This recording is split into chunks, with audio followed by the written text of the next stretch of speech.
but I don't see that going anywhere. And I like a drink myself, so it's a So it's do a I. but it is a Nice trigger. I way. know it's alcohol's like one of those things where if it's good times and everyone's like I love weddings.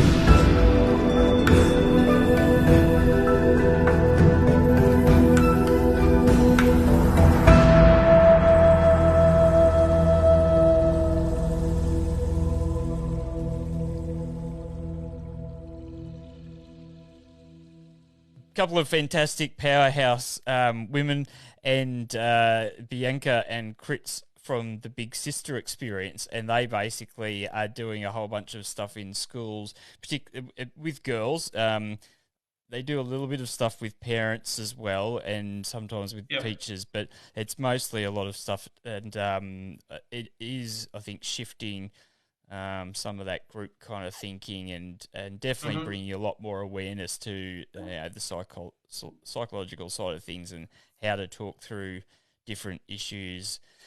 Yep. And it's a complicated landscape. I mean, one of the blessings I think of being a parent is you get to see how your own kids deal with situations, and it's almost like a little, you know, sometimes like sometimes too much like a mirror, but you can kind of see Yeah. within them, like my little guy, he's 4, and I think he's struggling a bit, with his anger, and sometimes he'll just get himself into a bit of a rage, and we are Hmm. always like, you're just going to make things worse for yourself.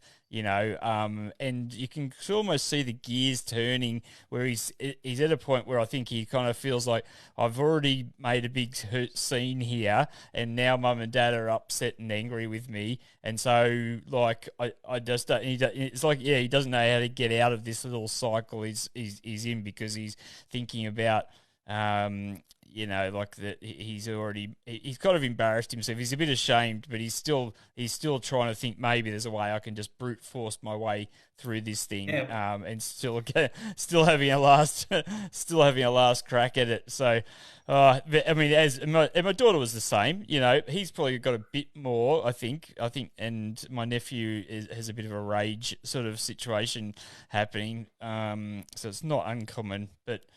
And I think what we touched on last time is, unfortunately for some people, they grow up in environments that teach them all the wrong things, like people feeding them with terrible information. And so that creates further, confliction, because you're having these sort of emotions, but maybe being told not to feel them, or that you're less of Yeah. a person for feeling, like exactly what you're saying, like the whole, suck it up, princess, or, boys don't cry, or, like, Yep. I hope that to a large degree some of this stuff is gone. But yeah, certainly in my era, people would, it was very common to hear people saying, "Oh, you girl," or "you sissy," or using Yep. the female sort of stuff as a derogatory kind of term, Yep. which I think we're working hard to push against. But oh yeah, it's funny because I still say, I'll be honest with all that. Like, I still find myself sometimes like saying to him, "Mate, you're being like a baby," like, and it's just what.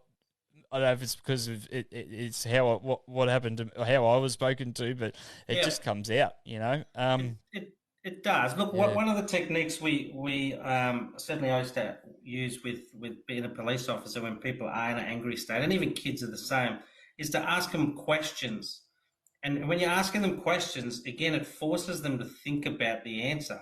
So, yeah, you know, but the question's kind of got to be like a higher level question, not saying, "Oh, why you're being a tool." That doesn't really help because it's. But you kind of wanting them to have to use the blue brain again and force yeah, that blood to pump up and reverse the gears. So, as you get better at it, and some people are naturally good at it, they know how to calm people down. They ask them lots of questions. They're talking to them. It's a technique I use when I ran some sessions not that long ago with some of our managers on one of the farms, on some of the farms we used to have. I worked for a big cattle manufacturer. And anyway, you know, I teach them these techniques about, and it was more for them to actually work because they were very rural and they very isolated with their team. So, there's a lot of that stuff. But, it was more about kind of like a mental health first aid kind of initiative. But one guy in particular, a few weeks after I ran the session, said he'd gone into town, he'd run into this other guy, someone he didn't actually know, but this guy was going to commit suicide, and he was a young guy, and he was a young guy himself, and he just remembered me talking to him about asking high level questions. So he was asking him all these questions, and he said, "Oh, man, I was asking him just stupid, not stupid questions, but questions that he was." So what it does is when you're thinking, what questions can I ask this person? It also means that you don't go into a fight or flight thing as well. So it does two things. It makes you think with your blue brain, so you're not getting, because one of the big issues with some of the mental health things is, and this is where AOK Day probably need to do a little bit more, can maybe think about doing a bit more, because it's a great initiative, is about what happens if somebody says, yes, I'm no, actually, no, I'm not okay. So now you go, oh, crap, I'm your friend. What do I do? And I don't want to stuff it up. I don't want you to now go and kill yourself or do something bad to yourself. And I'm the cause, or I think I'm the cause, and you put some blame on it for yourself. So, you know, that's also can take you into a worry, and then you go, oh, you know what, I'm just not going to get involved in this, and then the guy still does something. So with this particular thing, it's about helping them stay calm, but also asking the questions, and then hopefully that person can at least buy some time, talk them through it, get them thinking with the blue brain, and go, okay, look, you know, is this going to affect who's at home? How's it going to affect them? Can you think of how you've got a daughter, how do you think she'll think about this? So this is where you're creating time, but you're also actually reversing the gears. So they're thinking about those consequences. They're thinking about these things, and it's about, you know, again, it's a technique. It's not always going to work, but essentially it gives you some tools to think about, and when you do it enough times, or practice with people and having conversations. It's a really important thing, and you know, you touched on it before about, you know, parents and doing good stuff and not wanting to use the wrong language with stuff. One of the key pieces when I'm doing stuff on suicide prevention, especially with kids, is to have the parents there, is to understand that your language has an effect, but at the same time, look, we're human, we'll stuff it up because we are, like you say, you know, that's how I was taught. I get angry about that, and I'll say something that I maybe regret and go, oh, probably could have said that better. But essentially, creating the safety for your child is your responsibility, in my view, that you have a conversation with them and say, no matter what happens, okay, Dad gets a bit hot-headed when you stuff things up, that's okay. But no matter what happens, if you're feeling bad about something or you've done something that's wrong, talk to me. We don't want to get into a situation where, you know, the kids here in Brisbane recently committed suicide. The parents had no idea. The kid was playing basketball the day before, went on his bike, no signs. So it's hard to pick up signs, but, you know, it's about making sure that you have the conversation on a regular basis. So, hey, you can do anything. I'm still your dad. I'm still your mum. We can work things out, you know, ultimately talk to us. Because if you don't talk to us and we don't know, we can't help with any of that stuff. And especially, you know, I think those conversations need to be instilled. So the kid might go, oh, Dad did call me a wuss last week, but you know what? He did also say, anything you can come and talk to me about. I didn't like being called a wuss. I don't feel good about it in my belly, but at the same time, he created that. You created that safety enough for that person to go, I'll still talk to him. Yeah. So that's a key part in terms of, you know, well, certainly from a suicide prevention, if more people go and actually have the conversation and we take it seriously, we can get to a better solution most of the time. Yeah, definitely. Mate, thanks so much for coming on. It's been really great talking to you. Thank I you. enjoyed it just as much as the first time, and let's hope that that the audio has come through. It seems to have sounded okay most of the time. Just to, you know, to both to help people and also, you know, of course, because it's good for you as well. Like, how can people get their hands on the book, Lighting the Blue Flame? Yes, actually, I didn't even bring one with me. It's pretty silly. I'm not very good at marketing, am I? Look, you can just hop on, Google it. Amazon have it, Goodreads have it. I haven't seen too many in the Aussie stores because it does come from the UK. There's obviously issues with getting stuff from the UK at the moment with COVID. But yeah, look, most people can get it on. Yeah, there's a picture. Thanks, mate. You gave me a better plug than I could. So yeah, if you just Google it, you can get a copy through the Amazons and a few of the other places, depending on where you are in the world. So yeah, it's not Yep. too hard to find.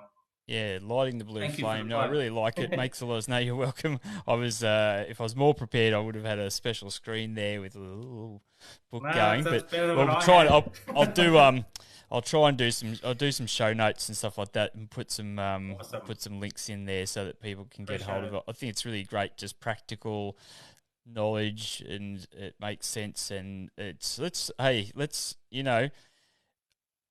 I get inspired when I kind of have this sort of conversation. I know that there are people like you out there having these conversations and working with people, because the more that everybody becomes aware of it and aware of our own sort of emotions and trying to it's just like every single thing, right? It's all incremental.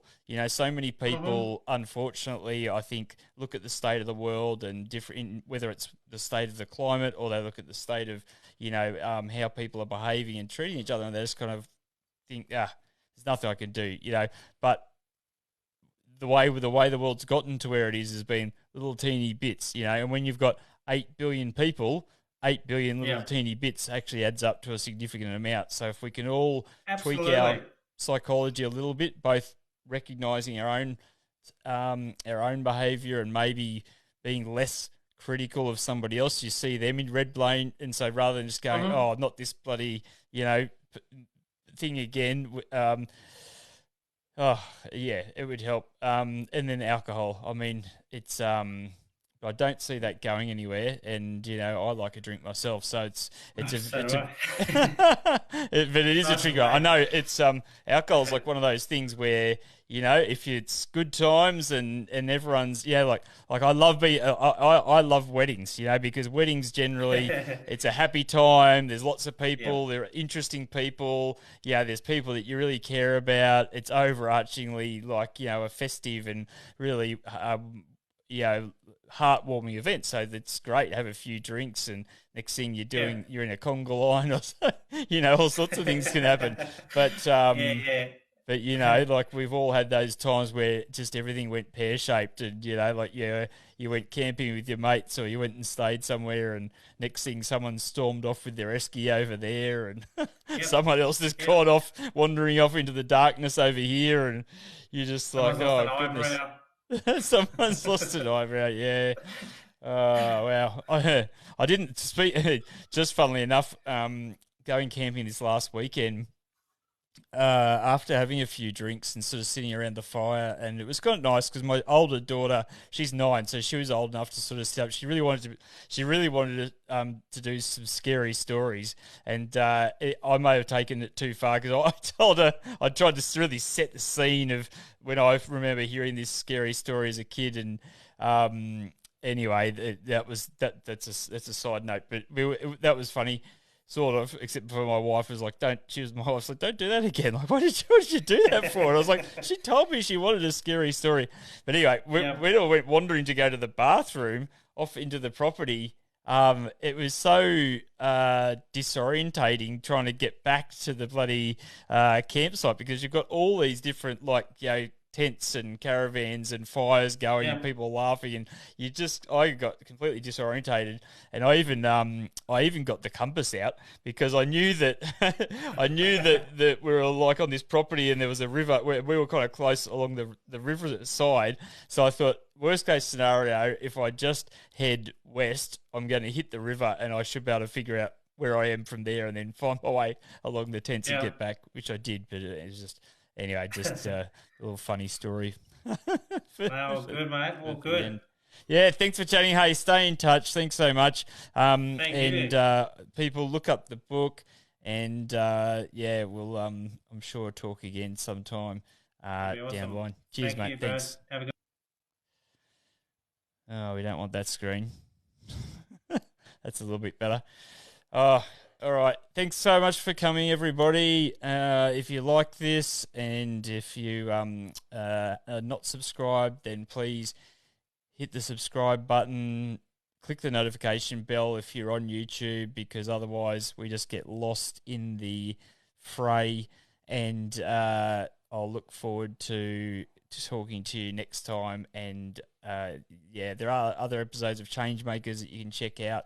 And I also have more that I originally recorded on Instagram, not as good quality, just straight out of the phone, but great conversations that I will upload, and I will stream them through here. So whether you're watching on Facebook or on YouTube, you will be able to find them there.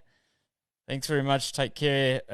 Let's all try and stay in blue brain and do what we can to care for people when they're in the red brain.